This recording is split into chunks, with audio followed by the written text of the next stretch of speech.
welcome back to Leicester Fan TV. This is the Fox's Focus Show. We'll be discussing all things Leicester. Good evening, Simon. How are you?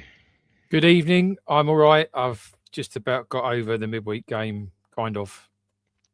You can't. Well, getting over it is one thing or another. Don't forget to like. Don't forget to leave a comment. Don't forget to follow us on all our socials. We'll read out as many comments as we can throughout the show. Good evening, Sean. Good evening, Phil.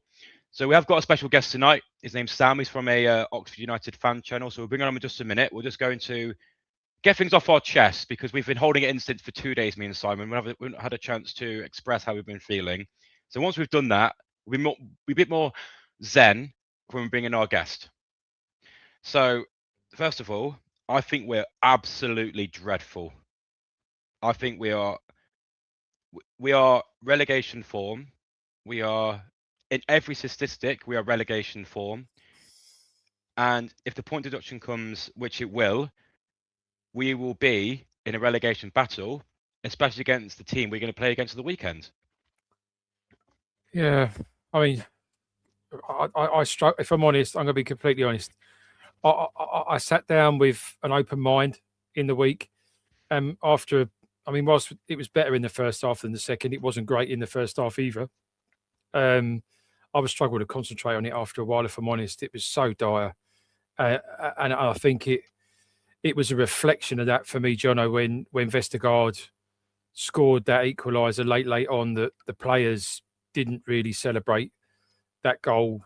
I don't think, but maybe in their own heads, they thought they deserved it either, because I certainly thought we didn't. And if games are won in terms of positive attitude, commitment, endeavour, striving to win a game of football, then Wrexham won the game by a country mile. We retreated further and further into our negative shell as the game went on, and somehow, literally out of nowhere, as I guess most people viewing tonight saw, we managed to get a goal. And to be fair, whilst I've said it in jest before, that was a striker's finish from Vestergaard up front there, from that corner. So sorry, not from the cross. You were calling that. Yeah, exactly. I was calling for it for real. ages. Yeah. Well, I suggested it kind of in a half kind of tongue-in-cheek way, but when you see him do that, you kind of think, well, actually, is it worth a go? Because that was, as good a striker finish as we've had this season. It is. Well, there's only one person who I feel can moan more than we can about this season. Bringing in Sam. Good evening, Sam. How are you? Evening, gents. All right, thank you, yourselves. So, introduce yourself. So, you're an Oxford fan, so introduce yourself and just give us a quick briefing about how you think your season's gone so far. So, my name's Sam, from a channel called Walk in the London Road, which is an Oxford United podcast on the Terrace Talk network. It's tricky because if you ask a lot of Oxford fans, they say that we've been much worse than last season. Obviously, under Gary Rowett at the back end of last season, that's kind of the perfect setup for him to come in mid-season, his style of football, but his football is not good to start a campaign and look to build on. Many Oxford fans like myself thought this another season about survival, and then we'll look to kind of build on from there. And we got the odd decent result. Obviously, we back-to-back games drew with yourselves and drew with Coventry. We've done a lot better against the sides at the upper end of the division than the sides around us, which it's an example of two things. It's one, the fact that clearly a lot of these players are good enough because they're getting results against some of the better sides in the division. However, it also shows that if you can't find that consistency against the sides around you, you're going to end up going down. Well, that's what Leicester's doing at the moment. We're not consistent. We're awful. We're just not putting away our chances. We're not beating teams in and around us. We put in good performances against these teams up the table. Yes, we lost against Coventry, but we're just not beating any teams around us, and we're suffering because we're going down the table. Yeah, I think for me, if you're talking about Leicester City, Sam, we're inconsistent. We're Jekyll and Hyde. There's been the odd flash this season of games where you look at it and think, wow, that's the best side in the league. But they're so fleeting. And the rest of it has been an inconsistent mess of just untidiness. I mean, I think, Jono, correct me if I'm wrong, but I think it's now 22 league games without a clean sheet. 20 games. We got a clean sheet against Cheltenham, but 22 yeah, games in the league.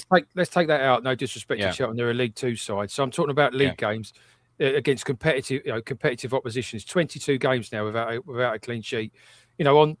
We played in midweek. We played a centre back at left back and a midfielder at right back.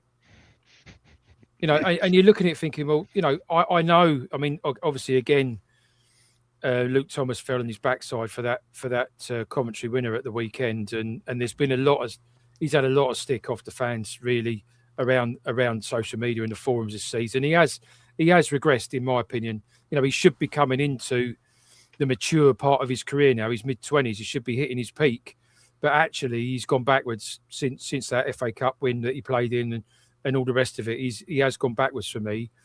But to my mind, surely, you're just giving him a 4-year contract less than a year ago. You back the lad and you play him, surely. Jono, do you not think? I just find it baffling how you don't back him, but then you don't also play a right back. We've got a right back available.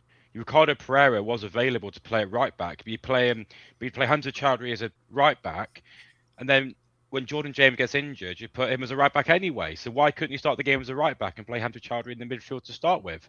You're playing players in positions that don't belong where they belong. We've seen that at Manchester United. I know it's a different level of team, but Amorim left, and as soon as Carrick put players in the positions they're meant to be in, the whole team looked completely different. So it's not rocket science when you play players where they want to play and play the style they can actually have the ability to play with, then we'll see results. Is that something you're getting, Sam, where you're trying to play football, a style of football which maybe is not working, or do you think your players aren't just good enough, or is that a frustration with that? So the style of play argument's interesting with Oxford because, like I mentioned, obviously we had Gary Rowett to start the season. Rowett ball, even though in interviews Rowett has bigged up the fact that he wants to try and do a Jurgen Klopp style gegenpressing system, he's never implemented that really at any club he's been at. So what it more was defensively solid and then try and catch teams on the break. So we had Siriki Dembele, Shemi Poheta were the two notable players that Rowett would consistently turn to try and catch teams on the break. Now that would work to a certain degree, but it started not getting results. And the thing is, as Oxford United fans, and this is something that I'm not sure a lot of fans outside of Oxford understood, is we have a certain philosophy of how we think football should be played. If you look at our past couple of managers, Des Buckingham, obviously an Oxford boy, has ideas instilled in him from the City Football Group. Manning, similar. Carl Robinson had 5 years. We were one of the best attacking teams in the country under Carl Robinson. We have this idea of how we want to play football, and Rowett didn't match that. And we could hold our noses if we were getting results, but as soon as that stopped, then the fans very quickly turned on Gary Rowett. Bloomfield has tried to play a bit better football, but we're only 2 games into Bloomfield's reign. And I've seen some positive signs, but like I say, I think we have got players to do it. It's about whether they have the application to it week in, week out. I think, is this spoke at Leicester or Oxford? Because this is sounding exactly like what we're having. Because when Cifuentes came in, he was all about fast-paced football. Like when we had our manager Enzo, it was very build up from the back and then control the ball, and then we have that one opportunity to take it. Cifuentes was like, we're going to put that on steroids. It's really fast football, constantly attacking balls up the pitch.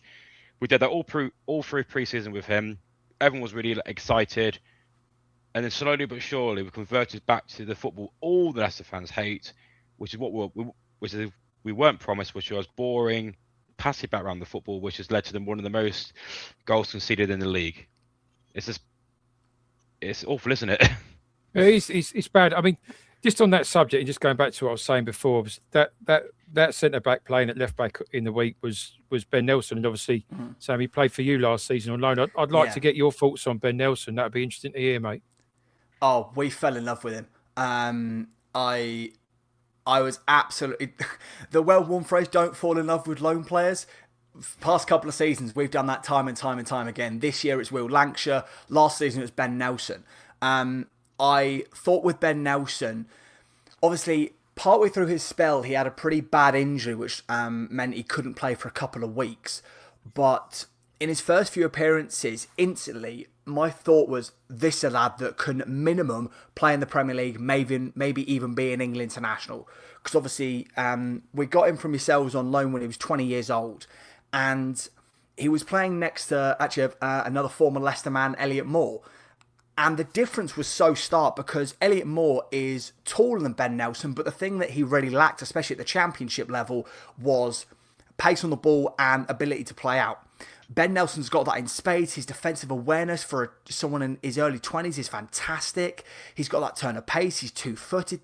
I could gush about Ben Nelson for hours. He's a fantastic centre-back. We've seen a lot of good centre-backs at Oxford United over the years. Luke McNally, Rob Dickey, Rob Atkinson, especially in the Carl Robinson era, we had a bit of a tendency to sign very promising young centre-halves.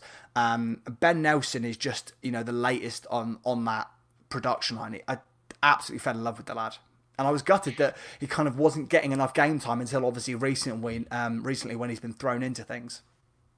Yeah, the fans were screaming for that, weren't they, Jono, at the start of the season, for Ben Nelson to come in, and the pressure built and built. But it took, a third of the season before Cifuentes finally saw the light?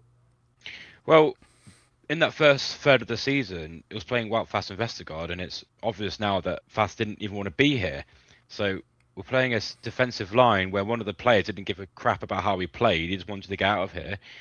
Then him actually saying that forced Cifuentes to show his hand and actually play Ben Nelson, and he's been one of the few players who've been a highlight of the year. There's only two players have been a highlight, and that's us. And we're going to fall into the trap of what you said, fall in love with a lone player, Jordan James.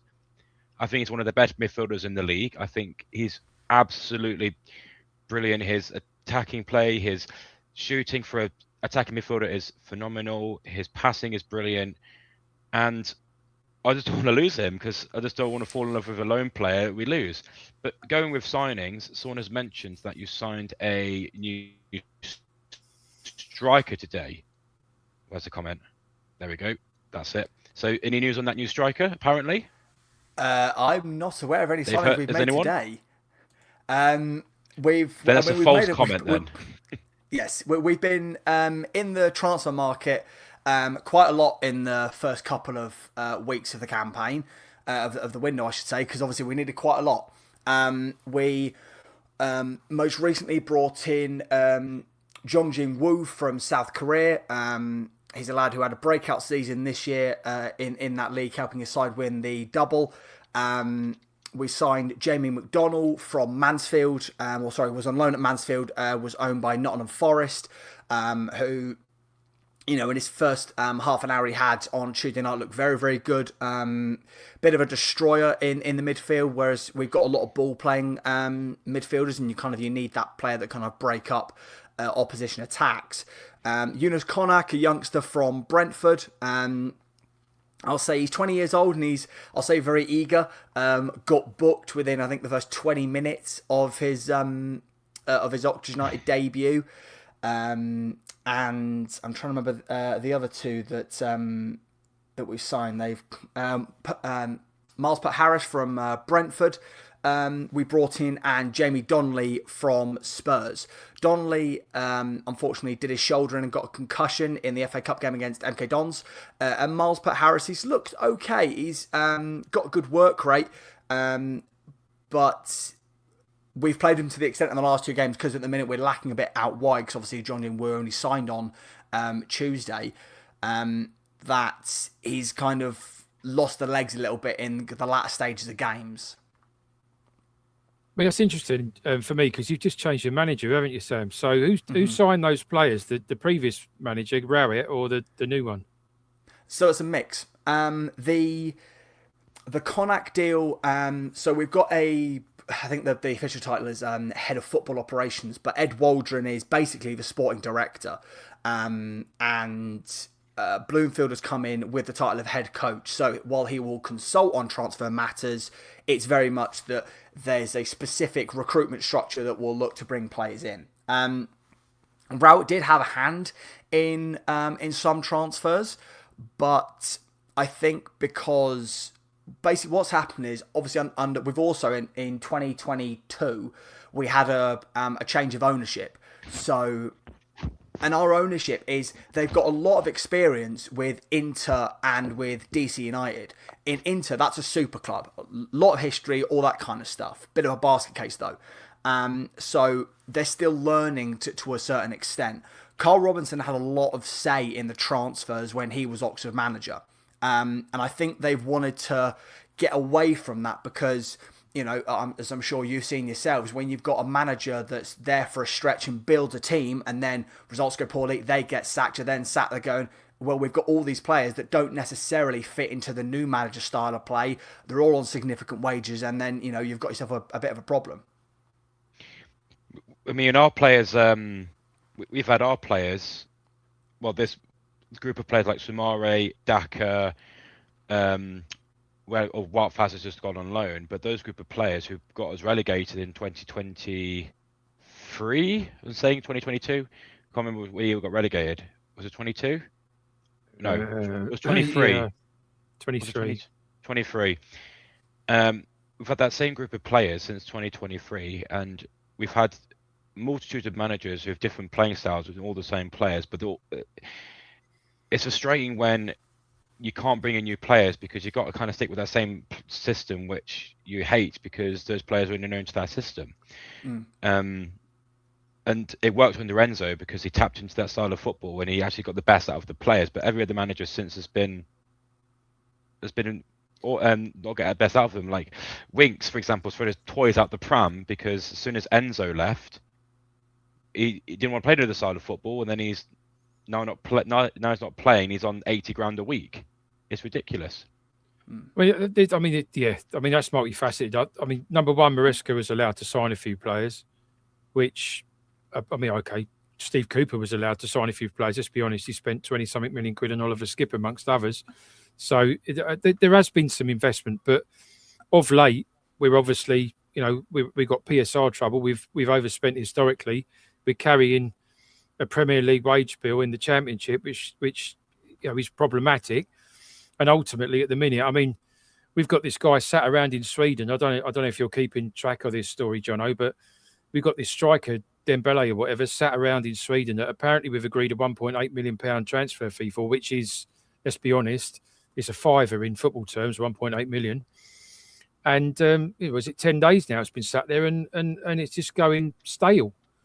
And the rumours are now is that Cifuentes don't fancy him. But how many weeks are we into the window now? We've not signed a single player, loan or transfer. And I'll be honest with you, Sam, if you're looking at us and looking at our weak spots, they're the two fundamentals of football. We've got no striker up front to score, and we're leaking goals willy-nilly at the back. We are not the team we were even 12 months ago, and that wasn't a great side. It wasn't. So what do you think, Sam? It will take going into this game. Obviously, I don't think your expectations are very high, but does it give you confidence that our defence has been so poor in terms of conceding in 22 consecutive games? Does that give you a bit of confidence thinking you can get something out of this game and actually go on and win it? Well, in theory, it would do, but the thing is, I've been an Oxford United fan for my entire life, and especially this season, we've been less Oxford United and more Oxfam United. We're doing a lot of charity work. Wrexham's first home win of the season was against us. Swansea were on a horrific run of form. We went to the Swansea.com stadium and played awful, and they got their first win. So we're a football club that, if you need to break a horrible run, you play us. So I've got a feeling we might be in for one of the worst 0-0 draws of all time on Saturday. But, I mean, it does... in theory, like I say, it should give us a little bit of confidence. Obviously, Will Lancashire's our top goal scorer. gets, into really good attacking positions.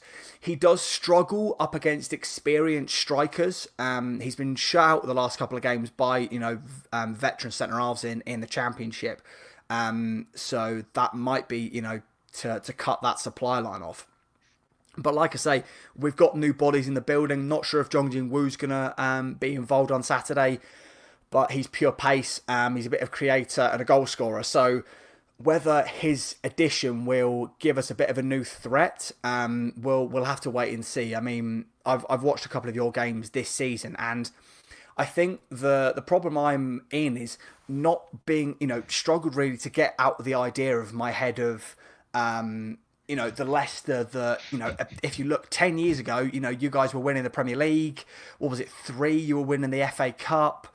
I wonder, I think it was only this summer, wasn't it, that you sold Wilfred Ndidi, and kind of he was almost the last of that super successful kind of era, that you had at the club. Yeah, I mean, we obviously Vardy also left in the summer, and that that's monumental for us, both in terms of the character and the players. So they were the last embers of that successful team, apart from obviously Luke Thomas, who played in the FA Cup game, but I suppose he was young and up and coming back then. But yeah, so the last two, I had a look before we came on. The last 2 games, I think, for you, Sam, had been 0-0s to my knowledge. You've had 2 like goalless draws. So I think you also play a 4-2-3-1 formation most of the time with kind of 3 attacking midfielders behind the striker, from what I've seen. Yeah. So given that, are you expecting a similar formation and set up at this weekend for your guys, or do you think with the new players coming in, the manager might change the system? I'm thinking there might be a few personnel alterations, but Bloomfield is, if you look at his time at Wycombe, most notably, basically kind of not to give the TLDR, he took over from obviously Gareth Ainsworth, who went to QPR, and he had a set style of play, and Bloomfield was adamant he wanted to change the way Wycombe play football. He's been very clear that's kind of what he wants to continue at Oxford. 4-2-3-1, it's what suits us best. I think we might see maybe McDonald start instead of... It's tricky because Cameron Brannigan is our kind of star player. He stuck with us through thick and thin. You were linked with him for all about 5 minutes in the summer window. But I'm not sure whether Bloomfield's going to go so drastic in changes. Like you say, off the back of 2 0-0 draws, where really we could have got 3 points in both of them if Stan Mills had put the ball in the back of the net. So we're creating those chances. It's just we really lack cutting edge, which, like I say, is why I can see this being a really poor 0-0, because you guys are struggling. We can't, finish our dinner. So I think the 2 might cancel each other out. I'll take a good book with me, Jono, on Saturday to the ground by the sound of it.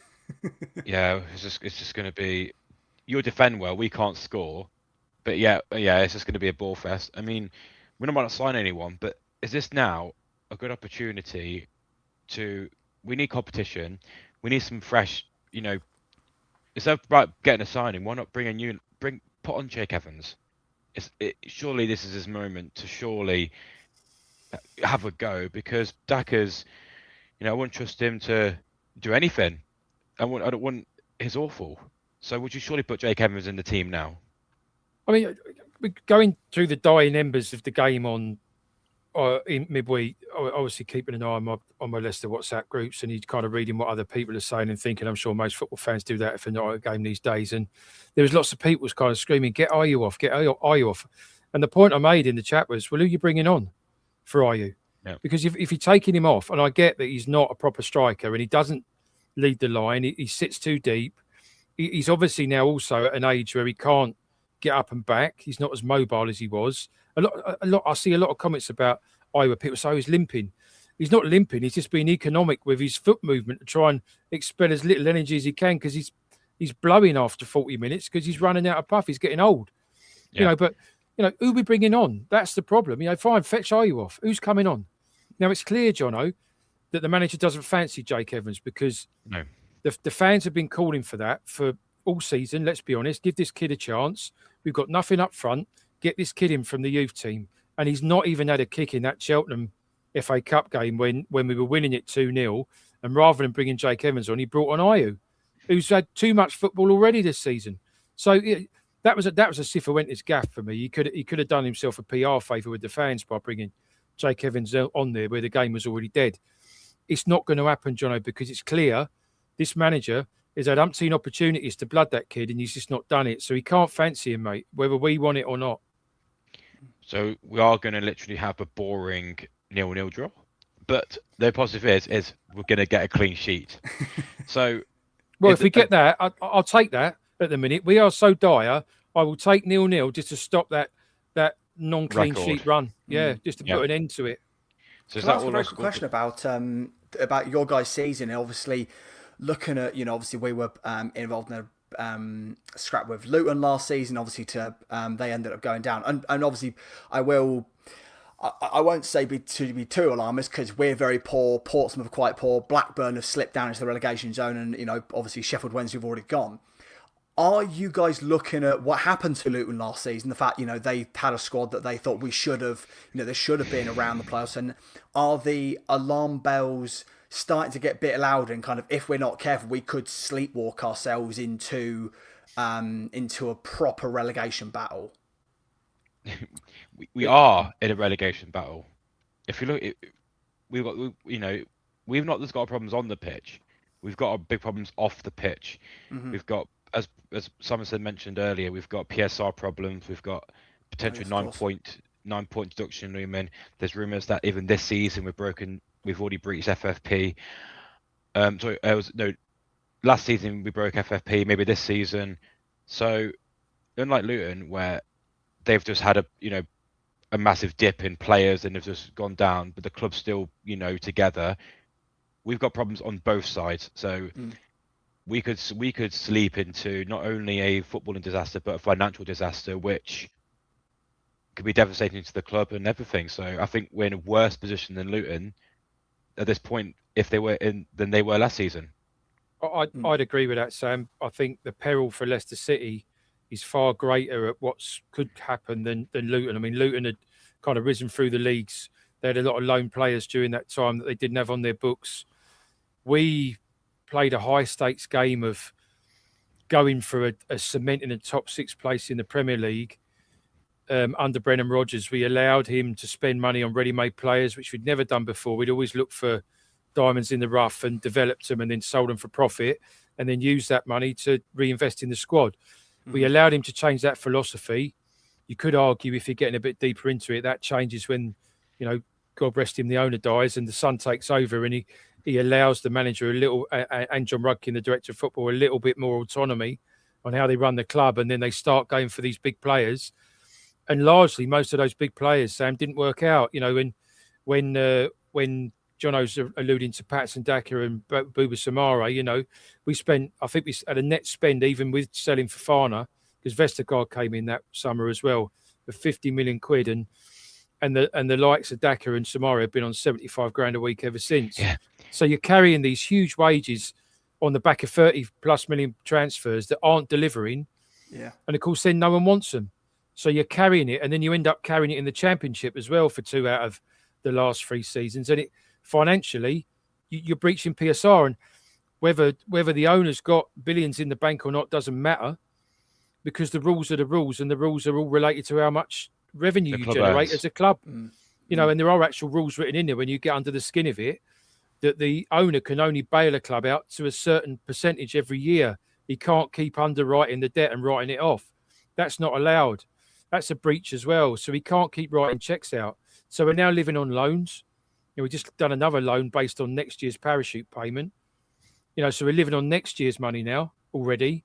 So I think the perils for Leicester City right now are bigger than Luton, because Luton kind of went up quickly and then went back quickly, which means they didn't blow themselves up with all of the costs. And let's not forget, Sam, we've not long invested £180 million in a new training ground.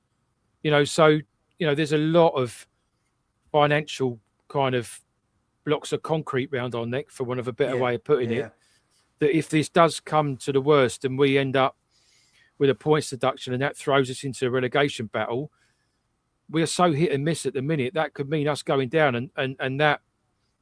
I mean, I shudder to think what that would mean for our club from a just a survival point of view. The thing is that there are worse clubs. There are worse clubs than us, but I think we're the worst rang. I can't think of a club that's worse ran in the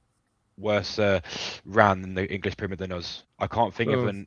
Sheffield Wednesday, I put in that category, but with Chanzari and that, I mean, that's been horrific. Yeah, Blackburn, I think would probably say they're in that camp as well. Obviously, the Venkeys have been. There's all kinds of stuff going on with them. But yeah, we're up there now. We're getting there, and of course, Sam, there's a lot of good grace given to our owners because of what they've given us as a fan base over the last 10 years. Yeah. But when you're starting to worry about the future of your football club, then you end up torn. You know, you want to support Top, and I don't have an issue with Top staying, but he needs to bring some capable senior football experience management into the club to run it because he's clearly struggling. You know, it's bad when King Power itself is on the brink of collapse. They didn't adapt after COVID. Obviously, duty-free company, they need to adapt after COVID. They didn't. They're now on the brink of collapse. Just had to hire new staff in for that business to help steady the ship and not go under. Well, Top doesn't run that business anymore. He's not the chairman anymore. Exactly. Why did he hand it over? Because he's not good at his job. He's not a good businessman. He doesn't know how to run a business. And you can see it in King Power. You can see it in Leicester City. And we are the brink.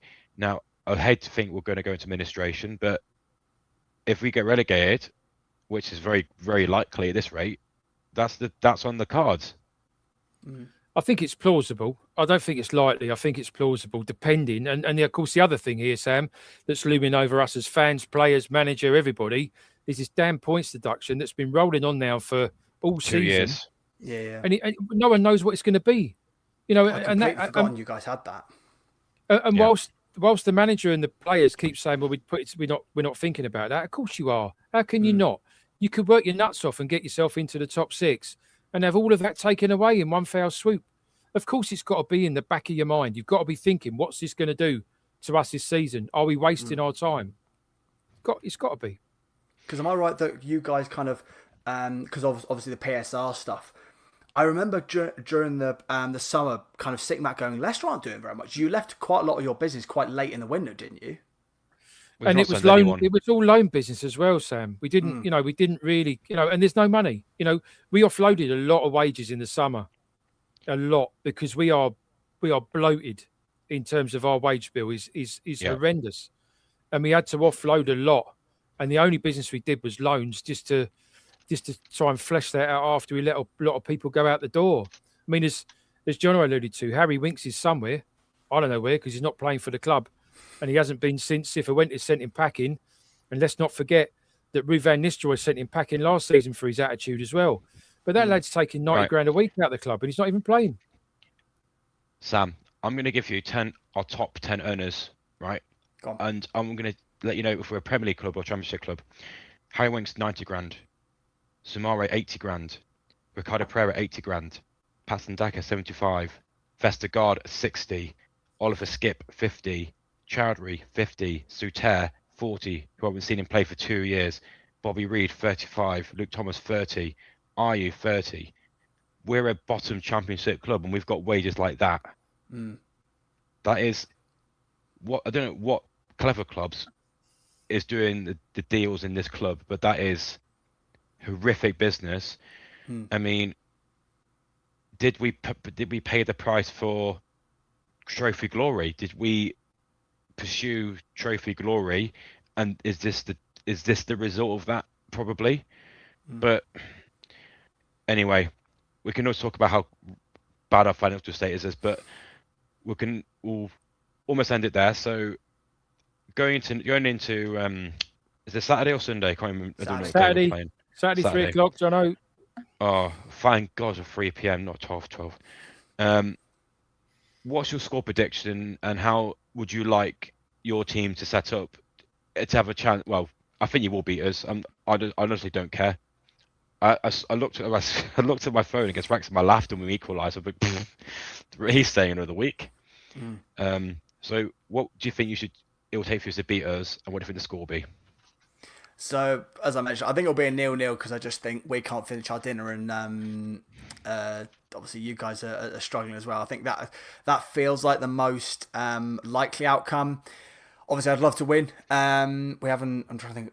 I think our last win was Ipswich at home under the lights. No, Swansea. No, not Swansea. Southampton on Boxing Day was our last win. And before that was Ipswich. I think it will be a 4-2-3-1 as kind of we've set up the pretty much the entire season at this point. I'm expecting kind of Jamie Cumming, Brody Spencer, Jack Curry as the fullbacks, Brown and Hellick probably continue as the centre backs. I can see Jamie McDonnell starting his first start as an Oxford player with probably Cameron Brannigan next to him with Stan Mills, John Jin Woo, and probably Mars put Harris in the 10, and then Will Lancashire. Will Lancashire our only fit striker at the minute because Mark Harris, love him to bits, runs his arse off, but can't finish his dinner, and our other strikers just recovering from hernia surgery. What about you, Simon? Well, I watched after the game in midweek. I watched it on Sky, right? And I thought the lady that asked the questions of Cifuentes on Sky did as good a job as I've seen all season of trying to pin Cifuentes down. And there are two things I took from that interview. The first one is he was asked the first question why all your players are screaming and shouting at each other in the dressing room behind you, which he gave a very ambiguous kind of nondescript answer to. But it was clear that our players they were having a bit of a heated debate after the game when he was stood out with the media talking to the press. They were screaming and shouting at each other and pulling each other apart. So the first thing that tells me is some of them do give a monkeys, because it's quite clear that some of them are trying to tell the others about themselves to me, right? So there's clearly a bit of push and pull in there, which shows a lack of unity, which I think we see on the pitch. The second question he was asked was that why the performance was so lackluster in the second half, and his answer was the wind. The wind was blowing in a direction that made it difficult to keep up the same momentum as the first half. You're not Jurgen Klopp. Yeah. So make of that what you will, but on the back of that and the performances, because let's face it, first half against Coventry, we played quite well, but then that deteriorated. We were marginally better first half in the game against Wrexham in the week, but not much. And the whole game was probably one of the worst I've seen in a long time for Leicester City. And the general consensus of performances since Christmas isn't exactly covering our players and manager in glory. I can't see us winning on Saturday, mate. So ultimately, I'll go for, because we can't keep a clean sheet, Sam, to save our lives, and our defenders largely fall on their backsides when someone takes them on one-on-one in the box. I'll go with a 1-1 draw, and I'll look to take my book, because for at least half of the game, we'll play like absolute dogs. Well, Michael agrees with you, Simon. 1-1. Yeah, I'm not looking forward to the game. Not because I don't care about the club, it's because I'm just numb.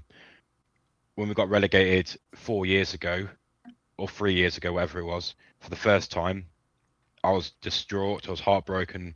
I don't care now, not because I don't care about the club, it's because I'm so numb to every bad thing that comes out in the media. It's like someone's hitting you. If you have to punch time to get hit in the face, you just don't feel it anymore.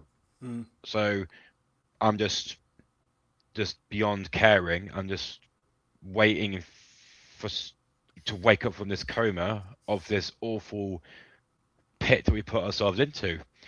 I'm going to say 1-1 because I can't see us. I'm going to play it out. We will score in the first half.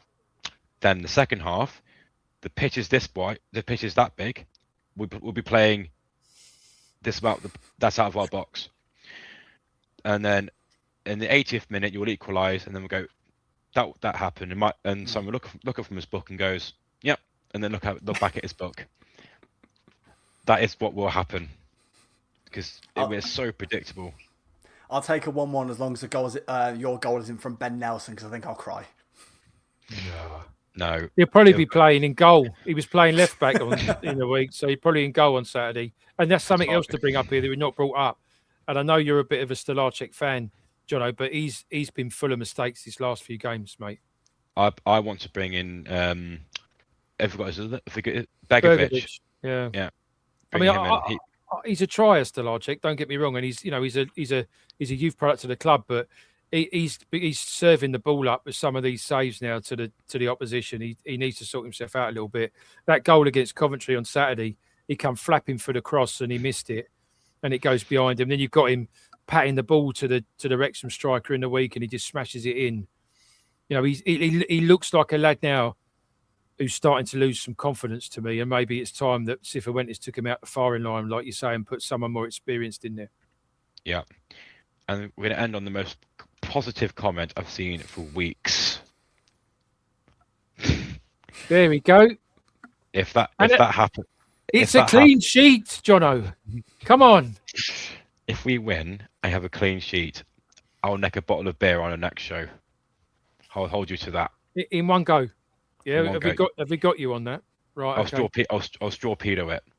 Well, anyway, Sam, thank you so much for joining us. Don't forget to follow him on Walking the London Road in his podcast. I've not listened to it, but I'll sure we'll give it a listen after our game on Saturday. Thank you so much, Sam, for joining us. It's been an absolute pleasure. Pleasure, chaps. Cheers, Sam. Thank you, mate. Very much. Cheers. Take care, mate. Oh, Simon. Well, we've gone 45 minutes here, and we're struggling for anything that's a shred of light, apart from that Sean's prediction of a 4-0 thrashing on the weekend. We have got a positive, is our women's team has signed a superstar. So I might just convert to the WSL because there's less doom and gloom on that side. Let's hope we're not running foul of PSR in the women's game as well, Jono. Let's leave. Sorry, I'm being negative again. Sorry. Anyway, guys, thank you so much all for watching. We've got Jamie's show on Sunday, with the Aftermath show, and then we've got Phil's show on Monday to talk about the game against Oxford. And then we'll be back to discuss the game. What's our next game? God, my memory's rubbish. Cheltenham at home. We've got 2 home games here against kind of teams that are lingering around the lower ends of the league. And I've heard lots of fans say this has got to be 6 points. I don't know what they've been watching all season, but if we get 6 points from these next 2 games, I think that'll be our first back-to-back wins since October last year or something like that. I mean, I'm not quite sure how that people think we're going to string that together. But there we go. Let's hope for a miracle. Don't forget to follow us on all our socials. Give us a like, and we shall see you all next week. The Leicester City machine is on the march again. Leicester Fan TV presents a variety of content like fan discussions, match analysis, and engaging with Leicester fans worldwide. We want your views live, thanks to our sponsors: Everard's, Pucker Pies, Hologram, Take Me, Newbie & Co, and the Fox's Arms. Want to watch more content like this? Hit the like button. Give us your views. Hit subscribe to Leicester Fan TV and make sure to follow us on all socials.